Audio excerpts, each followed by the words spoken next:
Bonjour à vous les amis, j'espère que vous allez bien, que vous êtes en forme. On se retrouve aujourd'hui en direct dans la tournée Spar 360. Très heureux de vous retrouver.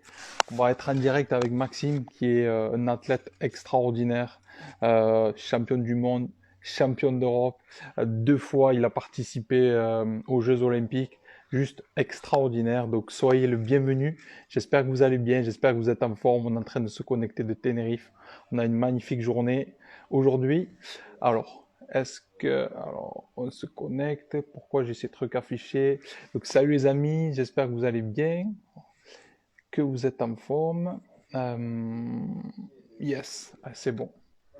Donc, on va être en direct aujourd'hui. Donc, encore une fois, merci les amis pour tous vos messages, pour toutes les personnes qui nous rejoignent. Ça fait vraiment plaisir.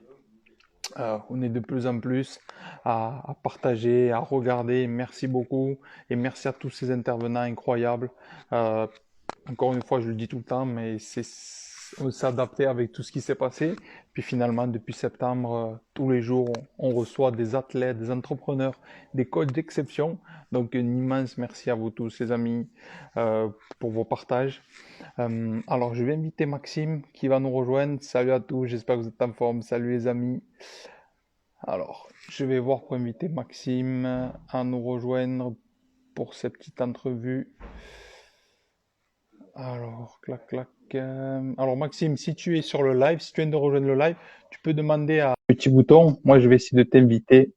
Des fois, ça met un petit peu de temps. Alors, yes, salut Maxime. Bonjour. Bonjour. Est-ce que tu m'entends comme il faut? Oui, moi c'est bon. C'est bon, c'est bon. Vous Ok, aussi, vous m'entendez? super. Ouais, super. Alors, attends, je vais juste un peu monter de mon côté. Nickel.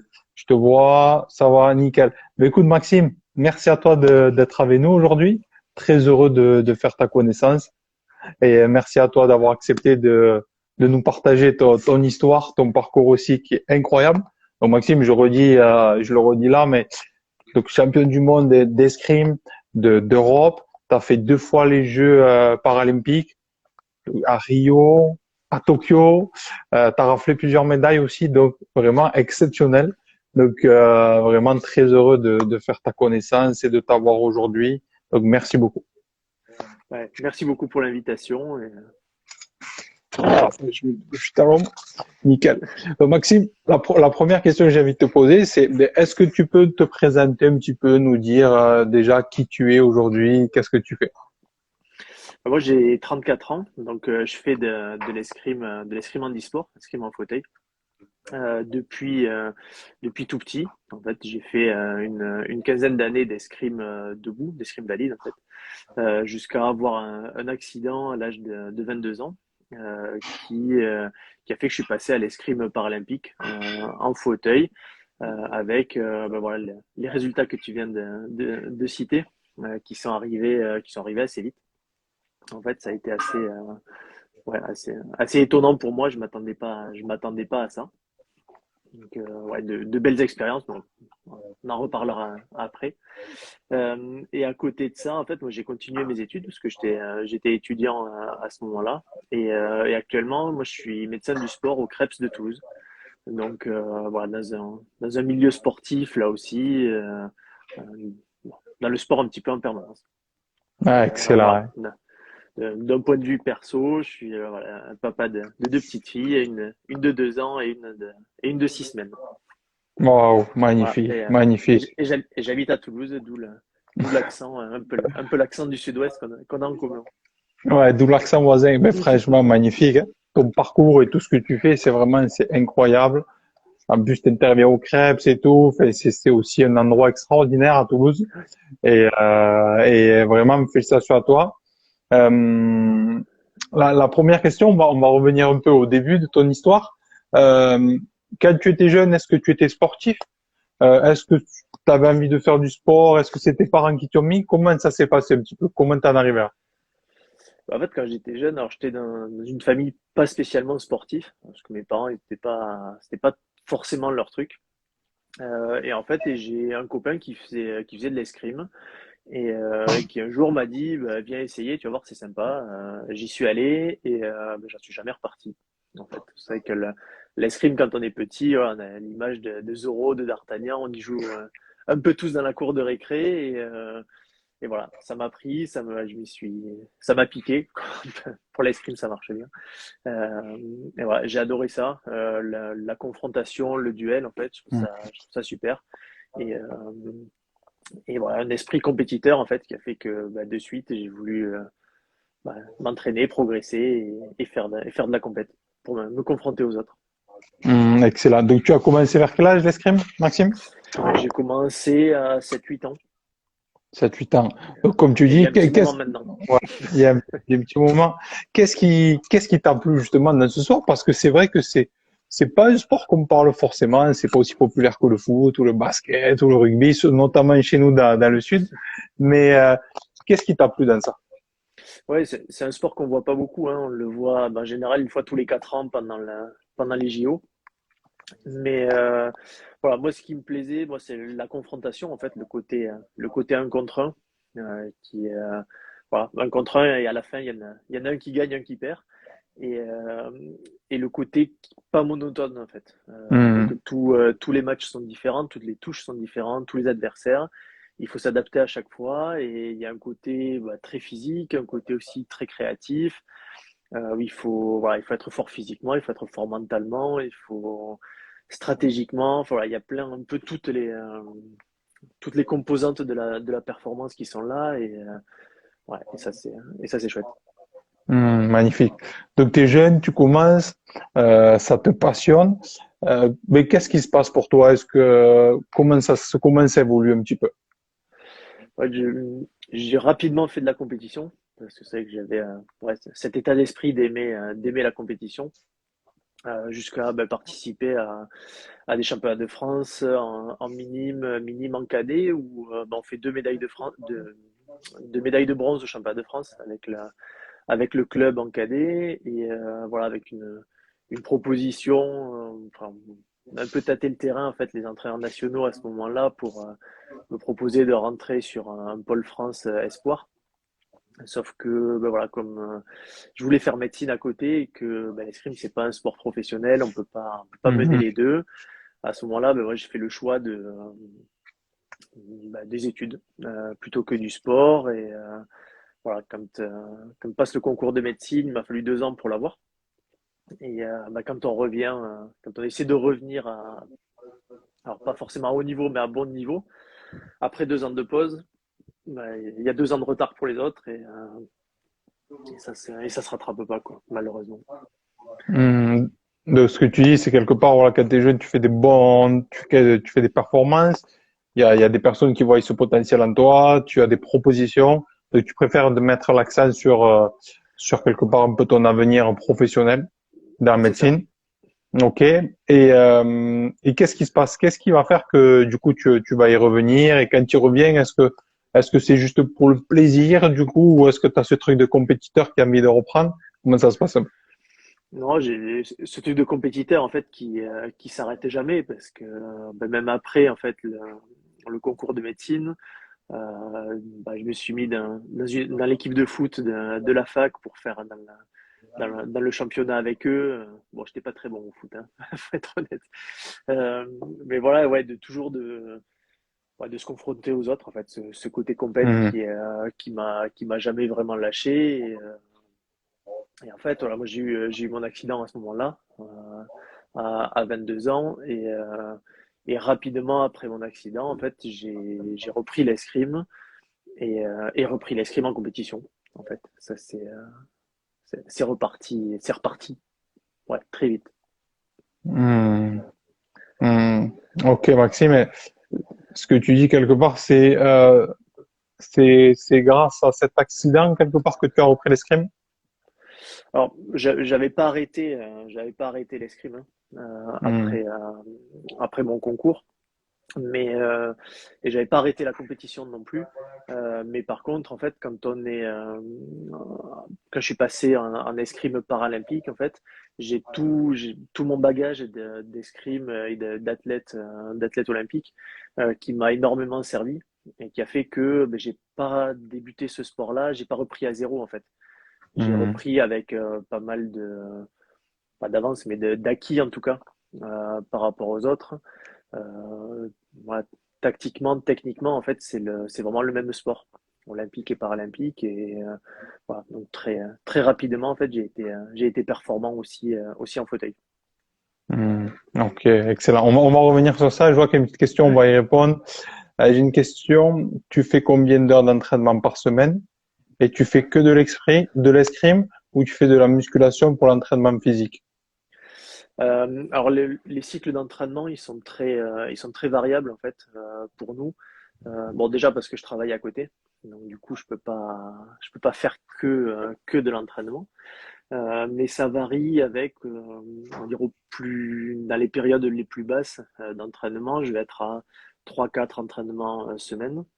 Et, euh, et sur les cycles les plus hauts, ben juste avant les Jeux, en fait, ou le championnat d'Europe, championnat du monde, les événements majeurs, là, par contre, on va monter à 2-3 entraînements par jour, à ce moment-là. Quand même. Donc, voilà, c'est ça. Ou à ce moment-là, par contre, là, je fais plus que ça, Hmm. plus que de l'entraînement. Et pour le coup, Mais- non, on fait pas que de l'escrime, hein. On fait escrime, préparation physique, préparation mentale et voilà, toute la partie analyse vidéo aussi et la préparation technique avec la préparation des armes, la préparation du fauteuil. Voilà, c'est une préparation globale, quoi. Il y a pas, l'escrime prend une grosse part évidemment, mais il n'y a pas que ça. Excellent. Toutes les composantes de sportifs de haut niveau. Et, euh, C'est et ça. du coup, Maxime, par rapport à ton accident, si tu vas en parler ou pas, comment ça s'est passé? Parce que c'est vrai qu'il y a des gens, j'ai fait des interviews avec des personnes, mais ils sont nés comme ça, quelque part, voilà, une malformation au bras, au pied, etc. Toi, tu étais valide et Oui. tu deviens quelque part, voilà, invalide avec un handicap. Euh, Comment ça se passe pour toi dans ta vie de tous les jours? Qu'est-ce que tu te dis à ce moment-là? Comment ça se passe? Comment tu arrives à avancer après ça? Bah, en fait, à ce moment-là, j'ai eu la chance en fait de pas avoir à me poser des questions parce qu'en fait, mon entourage s'est posé les questions avant moi et m'a permis ouais, et m'a apporté les réponses en fait avant que je me pose les questions. C'est-à-dire que mon entourage professionnel, en fait, mes études, les profs de médecine, il y en a beaucoup qui sont venus me voir à l'hôpital ou en centre de rééducation, en Hmm. fait, en me disant, évidemment, tu vas finir tes études, tu vas être médecin on va tout faire pour que tu puisses faire la spécialité que tu veux. Donc, j'ai même pas eu, voilà, vraiment à me demander est-ce que je vais pouvoir continuer, mon rêve de devenir médecin. Et après, sur le côté escrime, en fait, nous, on a une culture du fauteuil, en fait, en escrime, puisque c'est habituel dans les salles d'armes d'avoir des fauteuils. Alors, c'est pas forcément pour les pratiquants en handi, mais c'est aussi pour, mais dès qu'il y a quelqu'un qui se blesse, il va pratiquer en fauteuil. Les femmes, quand elles sont enceintes, elles vont continuer à pratiquer en fauteuil. Donc en fait, on a cette habitude-là d'avoir les fauteuils. Donc je savais que l'escrime en fauteuil, ça existait, j'avais déjà vu, j'avais déjà essayé. Et, euh, et voilà, et pareil, ma maître d'armes, en fait, avec qui je suis très proche, m'a de suite dit, bah, évidemment que l'escrime, elle m'a dit, si tu veux, tu vas continuer. Bon, le si tu veux, il était en option parce que elle savait très bien que que j'allais continuer. Et voilà, en fait, tout le monde est arrivé en m'apportant ces solutions-là. Donc j'ai pas trop eu le temps en fait de cogiter, de me poser toutes ces questions. Et ça m'a permis ouais, d'avancer plus vite et d'accepter ce qui m'arrivait un peu plus facilement. Magnifique, Maxime. Merci à toi pour ce que tu as partagé. C'est très très beau.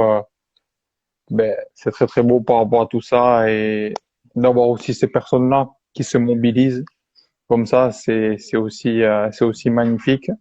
C'est rare qu'on voit Ouais, que quand même l'être humain, l'être humain est, même s'il y avait tout ce qu'il peut avoir aujourd'hui, l'être humain reste un humain et que dans des situations, heureusement, ouais, que c'est dans ça, des heureusement. situations comme ça, les gens essaient de se mobiliser, quoi.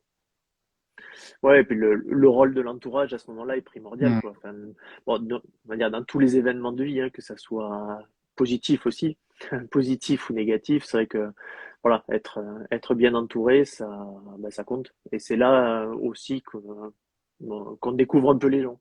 Euh, Mhm. du coup, voilà, des gens qui vont être très présents alors qu'on s'y attendait pas forcément. Enfin voilà, c'est aussi de belles découvertes quelque part. Excellent, Maxime. Excellent. Ben, merci à toi de partager ça. Euh, qu'est-ce que, j'ai envie de te rebondir par rapport à ça, là, maintenant. C'est, qu'est-ce que, qu'est-ce que tu aimerais partager, justement, si tu avais deux, trois conseils, à des gens qui, comme toi, ont un accident et se retrouvent quelque part paralysés, ou avec un handicap. Qu'est-ce que tu aimerais leur dire si tu aurais deux, trois choses par rapport à toi et ton expérience? C'est un peu le même conseil que je donne aussi aux enfants qui font du sport ou à d'autres, en fait, c'est de croire en ses rêves, en fait, en permanence.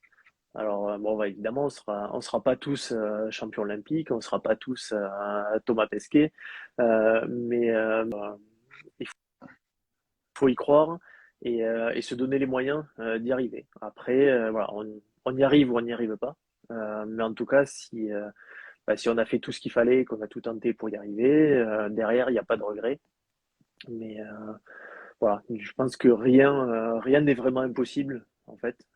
Il faut le vouloir, s'y accrocher et au moins tenter sa chance. Hmm, excellent, excellent. Et pour des personnes qui du jour au lendemain peut-être se retrouvent en fauteuil, qu'est-ce que tu leur dirais? Pour peut-être des gens qui sont peut-être pas sportifs, tu vois, à la base, qu'est-ce qui pourrait les aider pour justement avancer maintenant? Bon, c'est vrai que ce qui aide à avancer souvent, c'est de se trouver, enfin, d'avoir une passion, mais pas forcément une passion, mais d'avoir une activité qui nous plaît et qui permet de rencontrer du monde et de passer de bons moments. Alors c'est vrai que bon, le sport, bon, moi j'en suis convaincu, forcément c'est une bonne idée, mais ça marche aussi très bien avec toutes les disciplines artistiques, la Hmm, musique, la peinture, autres. Enfin voilà, il y a plein de choses, la lecture. Enfin, bon, voilà, il faut arriver à trouver quelque chose qui nous plaît et voilà, s'y investir et essayer de profiter de toutes les belles choses qui nous arrivent. Parce que c'est pas parce qu'on est en fauteuil hmm, qu'on n'aura pas, enfin, un fauteuil ou autre type de handicap, hein, qu'on pourra pas faire les choses et ça n'empêchera pas de vivre de très belles, de très beaux moments de vie. hmm. Ouais, Maxime, tu m'entends? Oui, c'est bon. Alors, c'est un peu sauté, c'est un peu sauté. Yes, ça a coupé, tu disais, c'est pas parce qu'on a un fauteuil ou un handicap, ça a coupé là. Oui, qu'on peut pas avoir de beaux moments de vie en fait. Hmm, Voilà, ça n'empêche pas. Enfin, quelque part, moi j'ai vécu, on va dire grâce au fauteuil, c'est assez bizarre à dire, hein, grâce au fauteuil, mais des choses que je j'aurais jamais vécues. Clairement, les Jeux paralympiques, c'est quelque chose dont je rêvais petit, mais que voilà, hmm, que j'aurais pas vécu. J'ai fait enfin, des voyages à travers le monde pour les compétitions. C'est comme ça que j'ai rencontré ma femme aussi. Enfin, voilà, la vie s'arrête pas, au contraire, et des fois, ça permet ouais, de vivre d'autres choses. hmm. C'est très beau ce que tu dis. Et c'est beau ce message parce que ce que tu partages, c'est quelque part, des fois, il y a des situations qui arrivent et qu'au finalement, ces situations, il peut y avoir aussi énormément de positifs à l'intérieur. Oui, c'est ça. Il faut arriver à l'accepter et à avancer, mais voilà, on peut toujours Hmm. avancer. Excellent, Maxime. Excellent. Euh, j'ai une petite question aussi. Qu'as-tu ressenti lors des Jeux paralympiques? Comment cela s'est passé? On va y venir après, mais je te laisse répondre si tu veux. Ouais, ce qu'on ressent, c'est ouais, le rêve de gamin, en fait, hein, de se retrouver là quand on se retrouve. Alors, au début, j'y crois, enfin, on se rend pas trop compte, en fait, j'y croyais pas trop quand on était à Rio et quand on fait le tour du stade, le tour du Maracana et qu'on voit le stade plein et la flamme olympique qui s'allume, ben, voilà, on retrouve le gamin en nous qui rêvait de ça tout petit et c'est extraordinaire. C'est des émotions à ce moment-là qui sont déjà décuplées, mais c'est même plus que ça, quoi, qui sont fois 1000 et du coup, l'intensité de la compétition est aussi encore plus forte, mais tout ce qu'on vit sur place, c'est les rencontres avec les autres sportifs français, mais les autres sportifs des autres disciplines et des autres nations. Ouais, tu vis une expérience unique et ben, on comprend pourquoi on est arrivé de ça depuis tout petit. Hmm, excellent, excellent. Du coup, Maxime, comment ça s'est passé ton parcours du coup en tant qu'athlète paralympique? Donc, tu disais que tu avais des facilités, etc. Et quand on s'est appelé, tu m'as expliqué aussi que ça allait très vite aussi pour toi. Tu as fait championnat d'Europe, championnat du monde. Et comment c'est passé? Comment tu t'es retrouvé au JO et à faire toutes ces performances un peu? En fait, ça allait vite, ouais, parce que j'avais mon passé d'athlète valide, qui a fait que ben, dès la première compétition, en fait, je me suis retrouvé à la gagner, la compétition, première compétition nationale. Et là, il y avait le staff de l'équipe de France qui était là et qui s'est dit, mais enfin, qui c'est celui-là, quoi, qui débarque là tout d'un coup, on le connaît pas. Donc j'ai été invité sur un stage équipe de France parce qu'à ce moment-là, eux, ils étaient en train de préparer les championnats du monde. Donc ils m'ont proposé d'y aller avec eux. J'ai fait le stage et voilà, on s'est aperçu que bah, j'avais alors pas le niveau pour les championnats du monde encore évidemment, parce que j'avais quand même pas mal de choses à apprendre sur l'escrime en fauteuil, mais que j'avais un niveau d'escrime quand même qui était important.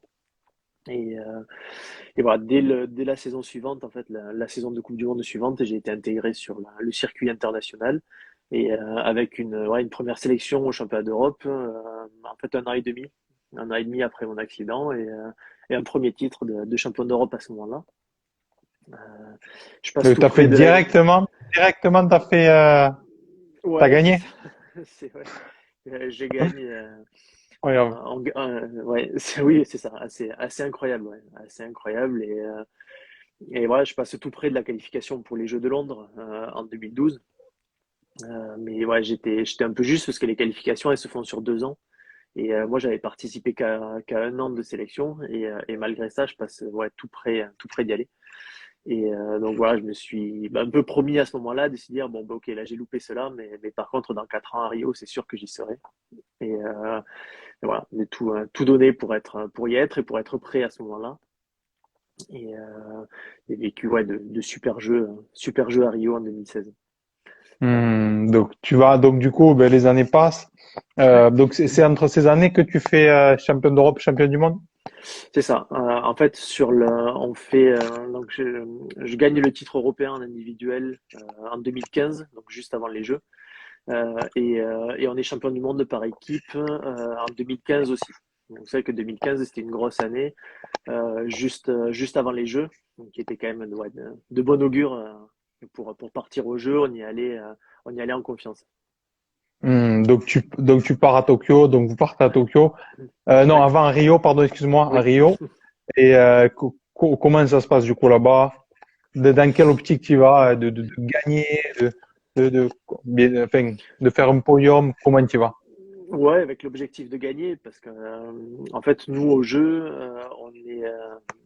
on est 10 qualifiés, 12 qualifiés, pardon, une bêtise. On était 12 qualifiés à Rio, et du coup, c'est le top 12 mondial. Alors, on va dire le top 11 parce qu'il y a un Brésilien qui était invité, mais, euh, mais en fait, sur les 11 qualifiés à ce moment-là, ben, au final, les 11 peuvent gagner, quoi. Donc, tu peux finir avec ouais, quasiment premier comme 11e, tout le monde peut y être. Donc l'objectif, quand tu démarres la compétition, c'est de la gagner. Parce qu'il y avait dans les inscrits, il y avait aucun athlète que j'avais jamais battu. Bon, par contre, ils m'avaient aussi eux tous battus à un moment ou à un autre. Mais voilà, on sait que tout est possible et qu'il faut tout donner pour aller chercher la plus belle des médailles. Et je démarre avec la compétition individuelle où je remporte la médaille de bronze. Donc voilà, super content parce que au final, à ce moment-là, il y avait les deux athlètes chinois qui étaient quand même régulièrement devant moi. Et voilà, c'est comme si je regagnais le titre européen en fait. Je suis premier, Hmm. premier non chinois, donc médaillé de bronze. Et voilà, donc très très content de ça. Et 2 jours après, on a l'épreuve par équipe où là aussi on passe pas très loin de battre la Chine, qui est la nation dominante chez nous Hmm. en paralympique. On n'est pas très loin de les battre, mais bon voilà, on n'y a pas réussi, pas encore en tout cas. Et on va là aussi chercher une belle médaille de bronze sur Hong Kong dans la petite finale. Donc ouais, super souvenir. Ah, incroyable, incroyable. Qu'est-ce qui se passe à ce moment-là pour toi, Maxime, après ces années? Ça fait 4 ans que ça, 4, 5 ans que voilà, t'étais en fauteuil, tu continues le sport à fond, tu ramènes quand même une médaille de bronze, l'expérience. Qu'est-ce qui se passe pour toi là dans ta vie à ce moment-là? Qu'est-ce que tu te dis par rapport à tout ça? Ce qui se passe à ce moment-là, c'est que bon, déjà les Jeux de Rio, c'est les premiers jeux qui ont été bien retransmis Hmm. par France Télévisions, puisque voilà, enfin, petit comparatif, les Jeux de Londres, c'était 10 minutes de direct par jour. Donc 10 minutes, c'est une coupure pub, quoi, hein. Et là, à Rio, on est passé à 100 heures de direct, 10 heures, pardon, 10 heures de direct par jour. Donc, ce qui était quand même beaucoup plus important avec le plateau France Télé sur place. Et c'est vrai que quand on rentre des jeux, on change de dimension en fait, un petit peu d'athlète. Et quand on rentre médaillé, c'est vrai que c'était assez étonnant d'avoir des gens qui me reconnaissaient dans la rue. Bon voilà, c'était pas la foule non plus, mais de temps en temps d'avoir des Hmm. gens que je connaissais pas qui disent ah ben on t'a vu au jeu, félicitations. Voilà, c'est un petit peu ça qui a changé, quoi, d'être plus reconnu et plus reconnu aussi par les sponsors, les partenaires, par la ville, le département, la région. Ouais, on sent qu'il y a quelque chose qui se passe, quoi, à ce moment-là. Quand on devient athlète olympique, on n'est plus la même catégorie d'athlète. C'est- Hmm. Excellent, excellent. Et qu'est-ce que ça t'apporte toi personnellement, Maxime? Bah, personnellement, en fait, bon, c'était ouais, un rêve hein, d'aller au Hmm. jeu et d'avoir réussi à y aller. Après, l'objectif, c'est vrai que d'être au jeu, c'est d'être médaillé. Et, euh, et voilà. Et maintenant, il me restait quand même un petit objectif d'aller chercher une médaille d'or, puisque c'est le dernier titre qui me manque. Euh, donc ouais, ça donne envie. En fait, ça donne envie d'y revenir parce Hmm. on vit un truc extraordinaire avec des émotions extraordinaires. Et en fait, c'est un petit peu comme une drogue, quoi, hein. De se dire, ben, j'ai envie d'y revenir. À peine rentré, bon, Tu on souffle un m'étonnes. peu parce que un peu besoin de vacances au retour. Euh, mais, euh, mais ouais, on a envie d'y revenir parce que c'est extraordinaire en fait. Ouais, tout simplement. Hmm. C'est clair. Ben déjà, comme tu dis, quand on le voit à la télé, quand on voit cet engouement, c'est extraordinaire. Ouais, Donc tu reviens, ouais, tu fais le jeu de Tokyo. OK. oui. Comment ça se passe cette fois? Bah, Tokyo, ça se passe un peu plus compliqué parce que bon, déjà le contexte Covid a été assez dur quand même pour nous avec le report d'un an des jeux, ça a été assez dur parce que bah, voilà, les jeux ça se prépare sur un an et demi. Bah là, il a fallu les préparer sur 2 ans et demi avec une coupure au milieu, avec l'incertitude de est-ce que les jeux vont avoir lieu, dans quel contexte, puis on arrive, il n'y a pas de public. On te dit qu'à tout moment, si tu as un test positif, ben, il n'y a pas de jeu. Donc avec la peur un petit peu permanente hein, de ne pas Hmm. participer et de se dire, ben voilà, juste j'ai pris l'avion pour partir au Japon. Eh ben, il suffit que le passager à côté de moi, il me l'ait refilé et je participerai pas au jeu à cause de ça alors que j'ai fait tout ce qu'il fallait. Enfin, voilà, le contexte Hmm. psychologique est pas facile à ce moment-là. Mais bon, une fois que la compète commence et qu'on a passé tous les tests pour pouvoir y aller, ça reste la compète. Et là, j'avais réussi à me qualifier au sabre, alors que mon arme de prédilection, c'est le fleuret. Et je commence par le premier jour de compétition sur le sabre individuel où je termine quatrième. Donc, ce qui, voilà, on va dire premier non médaillé. sur le premier, pas sur le podium en tout cas, mais qui est quand même une belle compétition pour moi parce que voilà, quatrième au SAO, c'était au-dessus du niveau auquel j'étais attendu. Donc voilà, quand même un très beau résultat, mais on sent que voilà, la médaille, on l'a touchée, on l'a eu dans la main, et puis hop, elle est partie, quoi. Donc, Quatrième, c'est la pire place. ouais, c'est ça. Quatrième, c'était quand même assez dur, voilà, même si au final, pas trop de regrets, parce que les Hmm. deux qui me battent, ils étaient vraiment beaucoup plus forts que moi. Mais donc voilà, content, mais voilà, on a goûté à cette médaille-là, et ça passe pas loin. La compétition de fleuret, elle se passe pas bien en individuel, elle se passe pas bien pour moi. Voilà, le petit manque de chance, petit manque de réussite ce jour-là, même si je me sentais prêt et fort.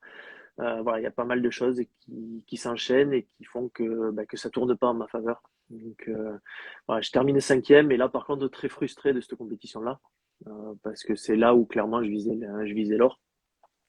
Et voilà, et ça se passe pas bien. Et voilà, il nous reste la compétition par équipe ou avec une équipe différente de celle de Rio, puisque notre troisième coéquipier n'a pas réussi à se qualifier. Donc, il a fallu prendre un athlète qui n'était pas habituellement dans l'équipe pour venir faire l'équipe avec nous. C'était la première fois qu'on se faisait cette équipe ensemble, donc on savait pas trop où on allait. Et finalement, le petit manque de chance et de réussite que j'ai pas eu en individuel, là, c'est à l'inverse, en équipe, en fait, on a eu le petit coup de pouce tout le long, quoi. La compétition qui s'enchaîne bien. On rencontre le Japon sur le premier match, qui est une équipe plus faible et qui nous permet à nous de se mettre dans la compétition. Et en fait, voilà, tout s'est bien enchaîné jusqu'à battre la Russie pour la médaille de bronze. Russie qu'on n'avait pas battue depuis les Jeux de Londres, hein, en 2012. Donc voilà, moi depuis que j'étais sur le circuit, j'avais jamais battu l'équipe de Russie et on les bat là le jour des Jeux. Enfin, ouais, c'est ça, c'était assez incroyable. Hmm. Et pareil en fait, du coup cette émotion, cette belle émotion que qu'on était venu chercher. Euh, et voilà, et qui donne envie d'y revenir toujours. Hmm. Donc là, cette fois, vous faites troisième, C'est troisième ça. par Donc on fait équipe. troisième. En fait, on garde notre médaille de bronze de Rio. On arrive à, on Hmm. arrive à la garder à Tokyo. Hmm. Excellent, excellent, Maxime. Ben, félicitations à toi encore une fois, c'est incroyable. Et on a hâte, on a tous hâte, et j'imagine que toi aussi, 2024, en France, tout va Ouais. être nickel normalement. Je pense que ça va être un grand événement avec tout ce qui est attendu, etc. Donc là, j'imagine que tu penses beaucoup à ça. Vous pensez beaucoup à ça? Ouais, c'est ça. Bon, alors après, là, on finit une période de vacances là pour récupérer physiquement et moralement. Mais oui, oui, les Jeux de Paris, ça va être extraordinaire parce que bon, déjà vivre des Jeux, c'est extraordinaire.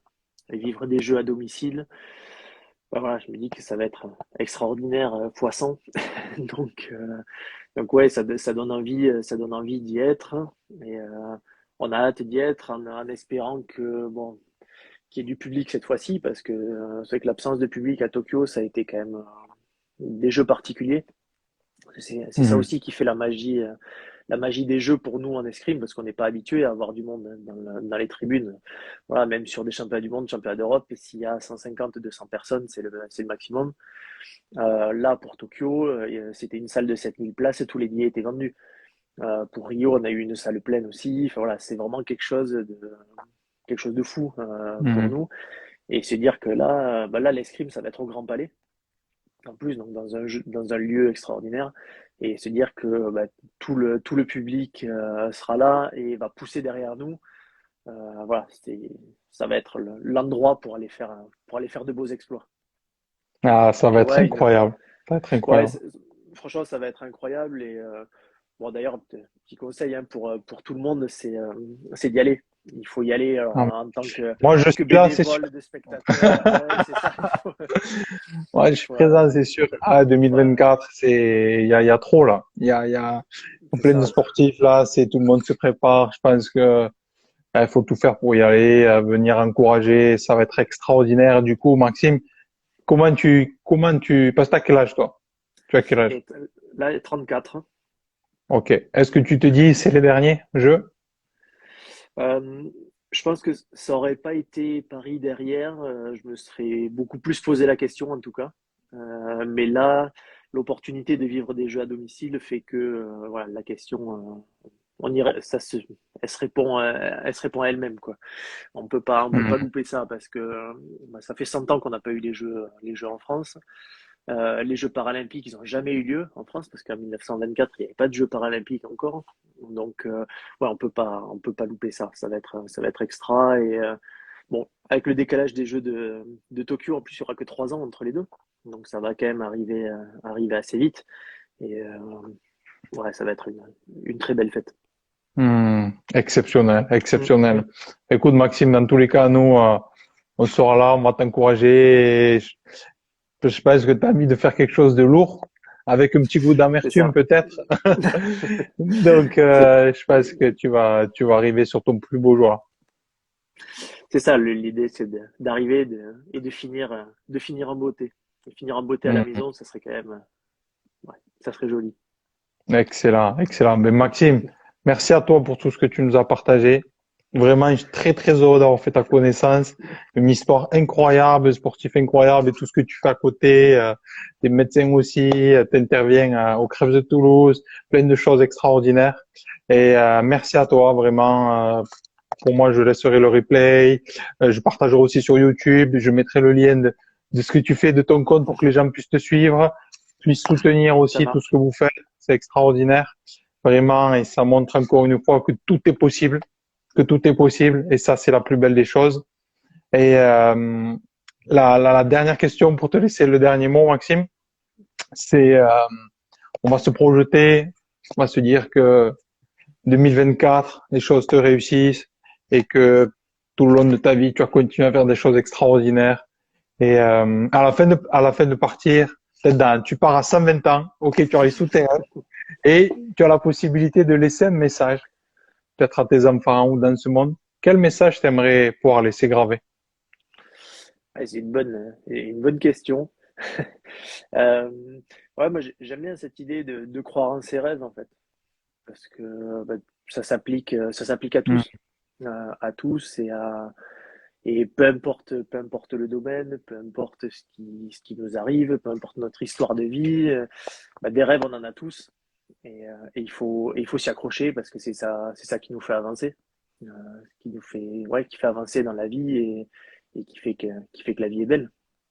Hmm, magnifique. Magnifique, Maxime. Bah, écoute, merci beaucoup. Vraiment, merci beaucoup à Merci à toi. toi. Merci à tous les amis qui sont passés par là. Peut-être que vous êtes en train de manger au quoi entre midi et deux. En tout cas, merci à vous. N'hésitez pas, les amis, à suivre Maxime, envoyer des petits messages de soutien, d'encouragement. Si vous avez même des questions, n'hésitez pas. C'est aussi la beauté des réseaux sociaux. Des fois, les gens pensent que les sportifs de haut niveau sont inaccessibles ou quoi. Pas du tout. Tout le monde est accessible, comme je dis toujours.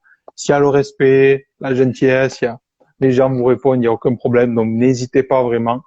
Merci à tout le monde. Merci à toi, Maxime. Et puis, on reste en contact. Et en tout Ça cas, moi, marche. je vais être là, c'est sûr, en 2024. Ça va C'est être... ça. Bah, merci à Merci, tous Maxime. et rendez-vous en 2024, hein, du coup. Yes. Rendez-vous au Grand À, Palais. à bientôt. À Ciao, bientôt. ciao, Maxime. Bonne Allez, journée.